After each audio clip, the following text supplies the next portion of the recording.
everyone, this is Doc Mitch again. So ngayon, alamin natin itong tanong na to. Doc, hindi ba delikado ang bilateral pneumonia kay baby? So ang pneumonia ay isang infection. So ang pneumonia ay pwedeng viral, bacterial, o fungal infection. So ang pneumonia sa mga babies, very common yan. No, madalas nakikita natin yan sa hospital, sa clinic, pagkakaroon nila ng ubo, lalo sa mga babies na less than 5 years old.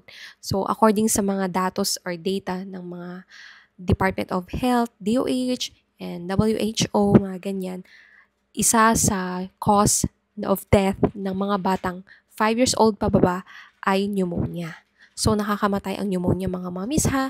So, wag nating pabayaan ang simpleng ubo at sipon o lagnat ng mga babies natin.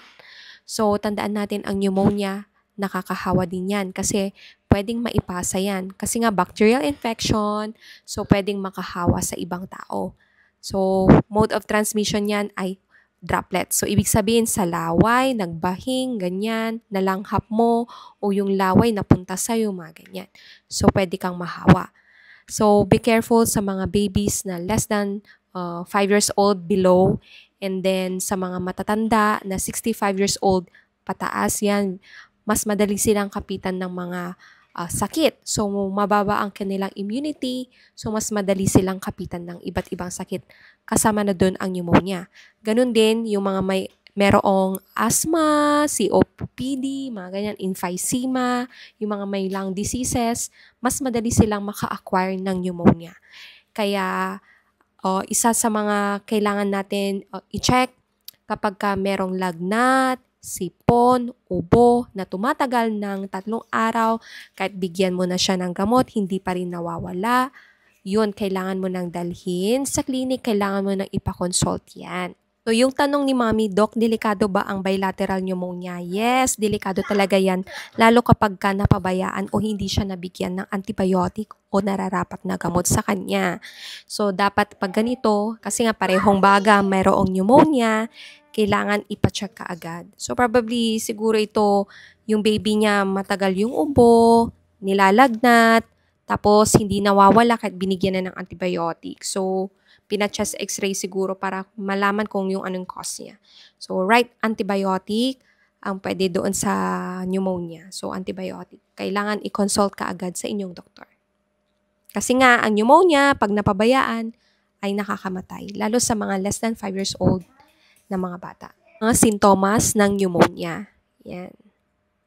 Lagnat, sipon, ubo, hirap na huminga, ganyan. Minsan kapag mataas ang lagnat, nagkakaroon sila ng seizure, walang ganang kumain, walang ganang dumede, irritable, ganyan.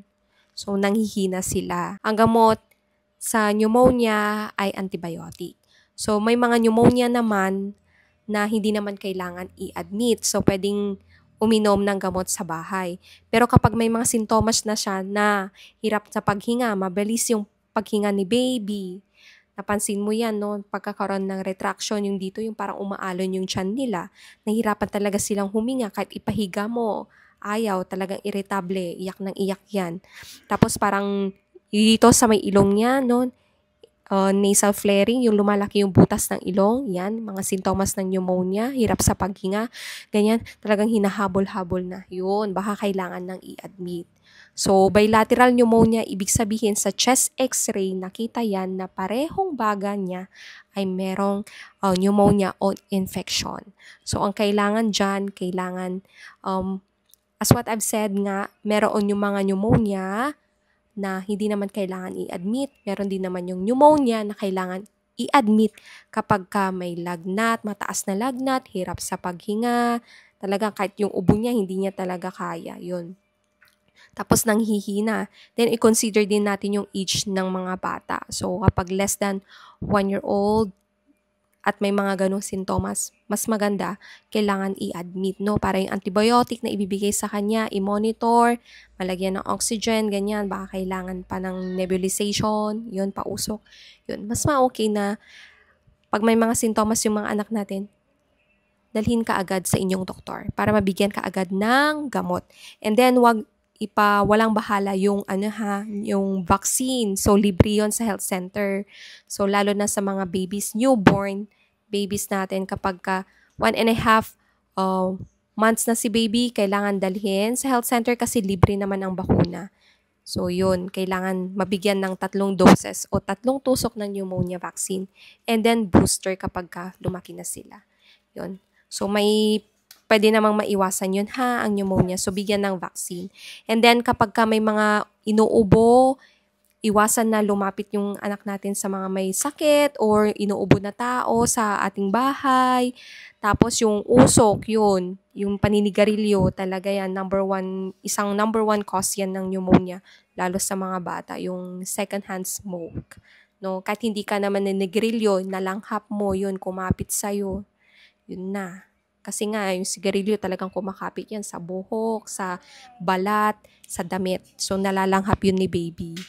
So, kapag may sintomas si baby, dalhin na kaagad. Huwag baliwalain yung simpleng sipon at ubo, no? Kailangan i-check kaagad.